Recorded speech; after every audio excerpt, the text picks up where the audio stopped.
जी अस्सलाम वालेकुम बच्चों। आज का आपका टॉपिक है पब्लिक फाइनेंस। ये 4th चैप्टर आज हमने शुरू कर लिया है। बच्चों, आजकल की जो गवर्नमेंट्स हैं उनके बहुत सारे काम हैं।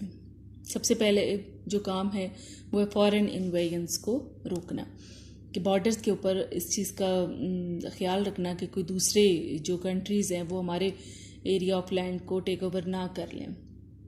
ठीक है। So defence is the top most priority of the governments, all the governments in the world.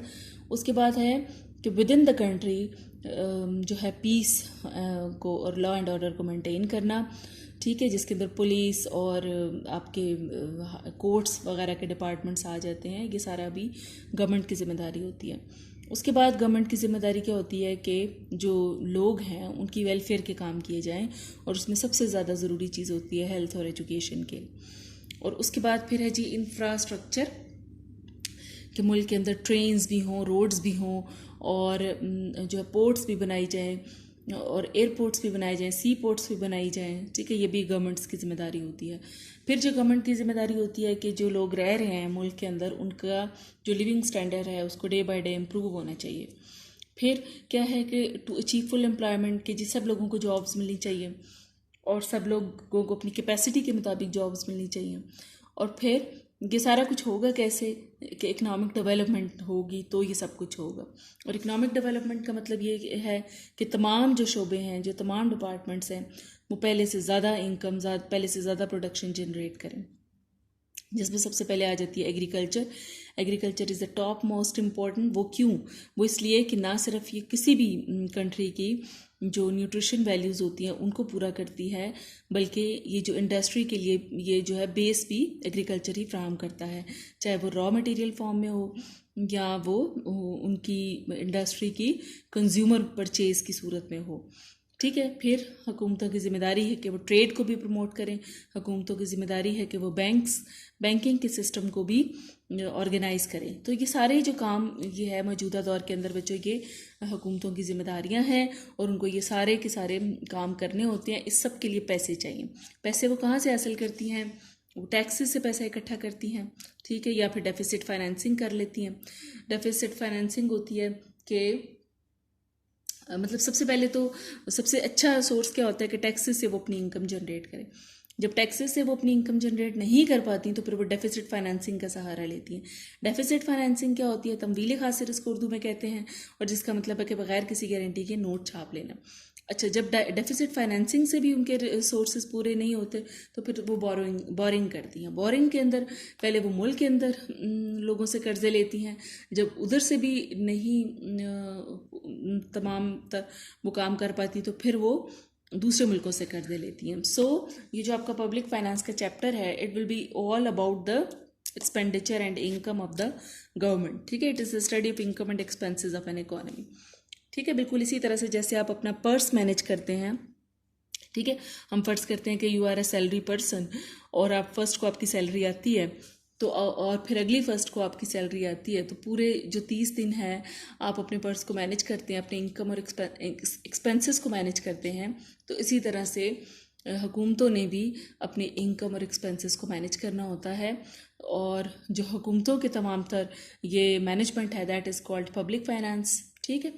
अच्छा, जबकि आप और मैं, हम जो कॉमन लोग हैं, हमारे जो फाइनेंस हैं, हमारे ये जो मनी मैनेजमेंट है that is called private finance. ठीक है, जैसे अगर आपको मुझे हमें फर्स्ट को अपनी सैलरी मिली है और हमने 30th तक उसको मैनेज करना है, तो that is all about private finance.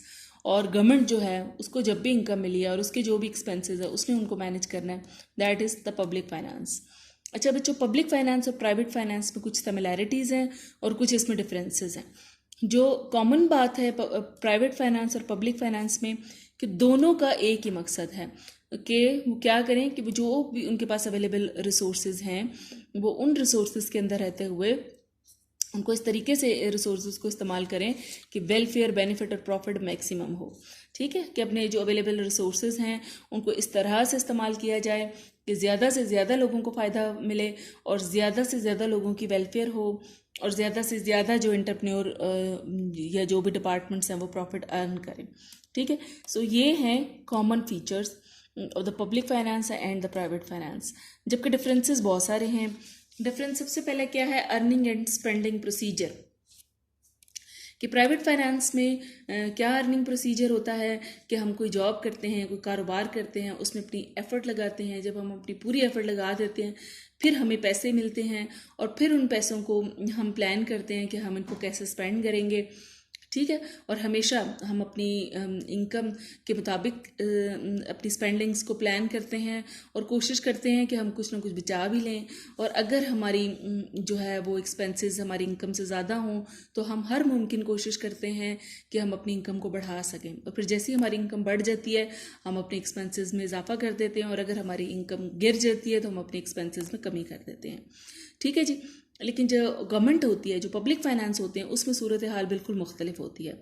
उसमें क्या होता है कि सबसे पहले ये तखमीने लगाए जाते हैं, एस्टिमेट लिए जाते हैं कि जी कितनी स्पेंडिंग्स होंगी अगले आने वाले साल के अंदर, कितने अखराजात होंगे, कितने पैसे चाहिए। फिर उसके बाद पहले अखराजात के, पहले स्पेंडिंग्स के एस्टिमेट्स लगाए जाते हैं, फिर उसके मुताबिक इनकम को जनरेट करने की कोशिशें की जाती हैं। जबकि प्राइवेट फाइनेंस में पहले मेहनत की जाती है, फिर उसका रिवॉर्ड मिलता है इनकम की फॉर्म में, और फिर उस इनकम के ऐन मुताबिक हम अपनी स्पेंडिंग्स को प्लान करते हैं। जबकि पब्लिक फाइनेंस के अंदर पहले हम एस्टिमेट लगाते हैं हमारी स्पेंडिंग्स कितनी होंगी, फिर उसके मुताबिक इनकम जनरेट करने की कोशिश करते हैं। मतलब उसमें क्या है, पहले कोशिश, फिर इनकम, फिर स्पेंडिंग्स, और इसमें क्या है, पहले स्पेंडिंग एस्टिमेट द स्पेंडिंग्स और फिर जो है उसके मुताबिक जो है इनकम जनरेट करने की कोशिश की जाती है। अगला जो डिफरेंस है दैट इज़ टाइम पीरियड। ये जो है बच्चों प्राइवेट फाइनेंस है उसमें जैसे जो सैलरी क्लास है उनका तो 1 महीने का प्लान होता है, लेकिन जो हमारे एंटरप्रेन्योर्स हैं, जो हमारे कारोबारी लोग हैं, उनमें से बहुत सारे लोग ऐसे भी हैं जिनका वीकली वो इनकम अपने घर में लेकर आते हैं, या कुछ लोग डेली बेसिस पर भी लेकर आते हैं, कोई हो सकता है 6 मंथ बेसिस पर लेकर आते हों। जैसे हमारे डेली वेजर लेबरर्स हैं वो भी डेली अपनी इनकम घर लेकर आते हैं और उसके मुताबिक अपना बजट प्लान करते हैं, ठीक है। सो प्राइवेट फाइनेंस के अंदर टाइम पीरियड बहुत शॉर्ट होता है, 1 दिन का भी हो सकता है या फिर मैक्सिमम 1 महीने का होगा, जबकि पब्लिक फाइनेंस की सूरत हाल में जो टाइम पीरियड है वो 1 साल का होता है, ठीक है। उसके बाद क्या है, इंटरनल एंड एक्सटर्नल लोन्स। ये जो होती है ना पब्लिक फाइनेंस, उसमें ये बड़ी सहूलत होती है कि जी आपको बड़े कर्ज़े मिल जाते हैं, आप अपने मुल्क के अंदर भी लोगों से कर्ज़े, बेतहाशा कर्ज़े ले लेते हैं, और आप दूसरे मुल्कों से भी ले लेते हैं, अमेरिका से भी ले लेते हैं, IMF से भी ले सकते हैं, वर्ल्ड बैंक से भी ले लेते हैं, और आपको मिल भी जाते हैं। लेकिन एक आम शख्स जो है उसको इतनी आसानी से कर्ज़े नहीं मिलते। अगर बैंक देते हैं तो वो बहुत ही मुश्किल शराइत पर कर्ज़े देते हैं, और या फिर वो दोस्तों रिश्तेदारों से कर्ज़ा लेते हैं, ठीक है, और वो बड़ी मुश्किल से उनको कर्ज मिलता है। लेकिन मुल्क की सतह पर पब्लिक फाइनेंस की सूरत हाल में आसानी से बड़े बड़े कर्ज मिल जाते हैं। उसके बाद है जी डेफिसिट फाइनेंसिंग। ये एक बड़ा डिफरेंस है। एक आम शख्स जो है अगर उसके फाइनेंस के अंदर मसला है, अगर उसकी इनकम कम है तो उसके पास ये रास्ता नहीं है कि वो नए नोट छाप ले, लेकिन जो गवर्नमेंट है उसके पास ये ऑप्शन मौजूद है कि अगर उसकी इनकम जो है कम है स्पेंडिंग्स के मुकाबले में, तो वो नए नोट छाप सकता है, तमवील खासर का सहारा ले सकता है, डेफिसिट फाइनेंसिंग कर सकता है। उसके बाद क्या है, फ्यूचर डेवलपमेंट। फ्यूचर डेवलपमेंट बच्चों पब्लिक फाइनेंस के अंदर हमेशा बड़े बड़े प्रोजेक्ट्स जो होते हैं वो फ्यूचर डेवलपमेंट का हिस्सा होते हैं। ये प्लान किया जाता है कि कुछ रोड्स, कुछ नई रोड, नए कोई पुल, कोई नए नहरें अगले 1 साल में बनाई जाएंगी, कोई अगले 5 साल में बनाई जाएंगी, कोई अगले 25 साल में बनाई जाएंगी, ठीक है, जिसमें डैम, फैक्ट्रियाँ और रोड्स और जो है नई बहुत सारी चीज़ें, हॉस्पिटल्स, स्कूल्स, ये सारी चीज़ें अगले जो है वो 25 साल प्लान का हिस्सा होती हैं। और फिर जिस पे शॉर्ट टर्म गोल भी सेट किए जाते हैं कि 5 साल में ये चीज़ें बनाई जाएंगी, अगले 25 साल में ये चीज़ें बनाई जाएंगी, और अगले एक साल में ये चीज़ें बनाई जाएंगी। लेकिन प्राइवेट फाइनेंस के अंदर जो होता है ये बड़ी लिमिटेड ऑप्शन होती हैं हमारे आम शख्स के पास कि वो अपनी इनकम से क्या फ्यूचर डेवलपमेंट प्लान्स बनाता है। The options are very limited. उसके बाद क्या है, मेजर चेंजेस के कोई ख़ास चेंज नहीं आता। ये जो होते हैं प्राइवेट फाइनेंस, हम देखते हैं, हम इसमें मुख्तलिफ कंज्यूमर थेरीज़ पढ़ेंगे और उसमें हम ये जानेंगे कि एक ख़ास किस्म के कंजम्पशन पैटर्न के ऊपर ही हमारा कंज्यूमर पूरी ज़िंदगी गुजार देता है। उसमें बड़ी स्लाइटली और बड़ा स्लो एंड स्टीडी जो है रेस मुमकिन होता है, लेकिन कोई बहुत बड़ी बड़ी चेंजेस नहीं आते। लेकिन पब्लिक फाइनेंस में और गवर्नमेंट लेवल पर बड़े बड़े चेंजेस आ सकते हैं। फिर है जी अगला पॉइंट, सरप्लस बजट। बच्चों आप और मैं, हम कॉमन लोग जो हैं प्राइवेट फाइनेंस के अंदर, अगर हम कोई सरप्लस बजट बनाते हैं, मतलब हमारी इनकम ज़्यादा और हमारे एक्सपेंसेस कम हैं, तो हम बड़े खुश होंगे कि जी हमने जो है एक सरप्लस बजट बनाया, हमारी स्पेंडिंग्स तो कम है लेकिन हमारी इनकम ज़्यादा है, हमारी सेविंग्स ज़्यादा हैं, ठीक है। We will be very happy and other people will also appreciate us. लेकिन हुकूमतें जब सरप्लस बजट बनाती हैं तो they are criticise very much for this and it is not consider to be a good budget. और ये ख्याल किया जाता है कि देखें जी हुकूमत के पास रिसोर्सेज हैं, फिर भी उसने लोगों की वेलफेयर के ऊपर खर्च नहीं किए, फिर भी उसने लोगों के लिविंग स्टैंडर्ड को रेज करने की कोशिश नहीं की, ठीक है। उसके बाद आ जाए पब्लिसिटी बच्चों जो होता है पब्लिक फाइनेंस, उसकी बहुत ज़्यादा पब्लिसिटी की जाती है। आपने देखा होगा जब बजट पेश किया गया तो ढेर सारे चैनल्स के ऊपर वो चलता है, अखबार में अगले दिन उसकी सारी डिटेल्स आती हैं, फिर कुछ दिन के बाद पूरा जो होता है वो बजट, पूरी इसकी कॉपी जारी कर दी जाती है और उसमें हर शख्स देख सकता है कि गवर्नमेंट ने कहाँ टैक्स लगाने हैं, किधर एक्सपेंसेस करने हैं, ठीक है। उसकी खूब ज़्यादा एडवर्टाइजमेंट की जाती है। लेकिन प्राइवेट फाइनेंस के अंदर जो है वो होता है, लोग वो किसी से शेयर नहीं करना चाहते और वो आमतौर पर छुपाते हैं कि उनकी इनकम कितनी है, उनके एक्सपेंसेस कितने हैं और उनकी सेविंग्स कितनी हैं। So this is the very big difference in public finance and private finance. अगला जो बच्चों है दैट इज़ फाइनेंस रिकॉर्ड। बच्चों आपके घर में जो बजट बनाती हैं आपकी वालदा या आपके अबू, जो फर्स्ट से लेकर 30 तक जो बजट बनाते हैं, वो हो सकता है वो उसको लिखते हों लेकिन वो उसका कोई ख़ास रिकॉर्ड मेंटेन नहीं करते, ठीक है। वो फॉर द सेक ऑफ जो है वो अगर वो लिख भी लेते हैं उसको, लेकिन वो उसका कोई इतना प्रॉपर रिकॉर्ड नहीं रखते।